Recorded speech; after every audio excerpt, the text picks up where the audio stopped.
Today, we'll be looking at a fantastic problem from the 2025 AMC 10A. This is question 24. It's a classic number theory and combinatorics question, and at first glance, the third condition in this problem will look really strange. But since it's a great AMC problem, there's a beautiful, simple idea hiding inside.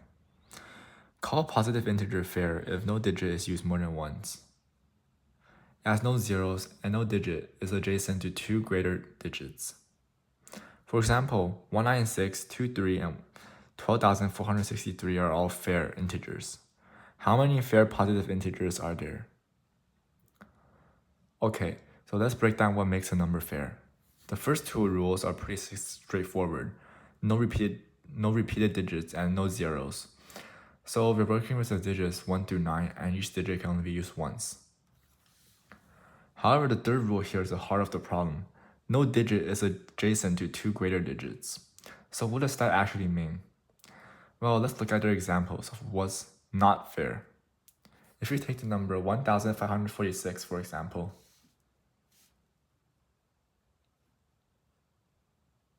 well, why is this number not fair? Because we know that the 4 is stuck between a 5 and a 6. So basically we can call that the 4 is sitting in a valley because it's smaller than the two numbers adjacent to it. The problem is telling us that these values are forbidden. So if we can't have valleys, what kind of shapes can our number have? Well, let's think about the digits as points on a graph. We can have a number that's always increasing, like 2, 3, or 1, 4, 7, because 2 is less than 3. And then if you take like 147, well, it's going to be 1 is less than 4 is less than 7. We can have one that's always decreasing also, for example, 852. Or we can go up a single peak and then come back down. For example, 12,463 is going to be fair. It goes up to 6, however it comes back down to 3. What we can't do is go down and then back up, because that will create one of those forbidden values. So every single fair number has this up, then down, or mountain shape. This is the first big clue, and it's a huge step to solving this problem. This shape is sometimes also called a bitonic sequence. So now for the killer insight. This is the part that cracks the whole problem wide open. We can pick a random set of digits onto you. Say, if we take 1, 4, 7, 9, for example, we know we have to arrange them to that mountain shape. Here's the key question. Where does the biggest digit, the 9, have to go? So you can pause the video for a second and think about it. Well, ready? Could the 9 be anywhere but the peak? If we put it on the uphill slope, the next number will have to be even bigger. But there's nothing bigger than 9 in our set. And if it's on the downhill slope, it will have to be smaller than the number before it, which means the number before it will have to be bigger than 9, which is again impossible. So the largest digit we choose must be the peak of our mountain. This is the key that unlocks everything. So basically we want 9 to be at the start.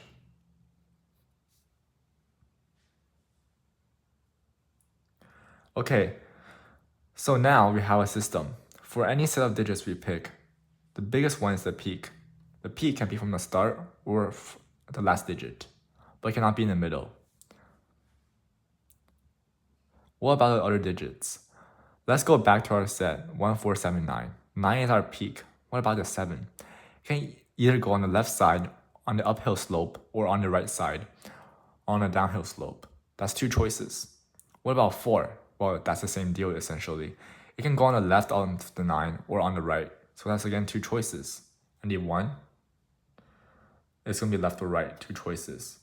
So once we decided which side each digit goes on, well, we can think about it. Is there order or choice? No. The digits on the left side have to be in increasing order. So 1, 4, 7, 9. To go up to the peak, and the digits on the right have to go in decreasing order. The structure is rigid.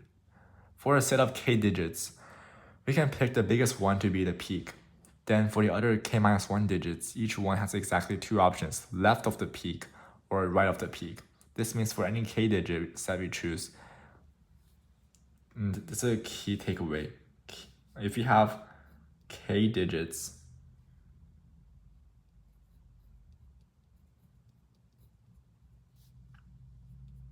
then there will be 2 to the power of k minus 1 fair numbers.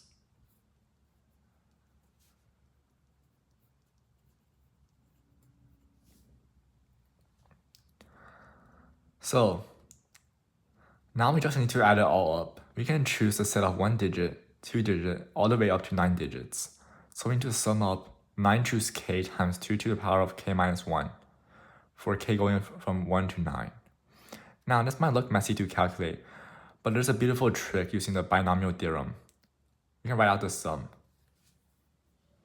Basically we have 9 choose k times 2 to the power of k minus 1. If we factor out a 1/2, then we get something that looks a lot like the binomial expansion of 1 plus 2 to the power of 9. So basically, our big complicated sum will simplify down to just 1/2 times 3 to the power of 9 minus 1. And it's amazing how these counting problems can often clean up so nicely. So all that's left is the arithmetic. 3 to the power of 9 is 19,683. So we'll have 19,683 minus 1 divided by 2. So this will equal to 19,682 divided by 2. So our final answer would then be 9,841.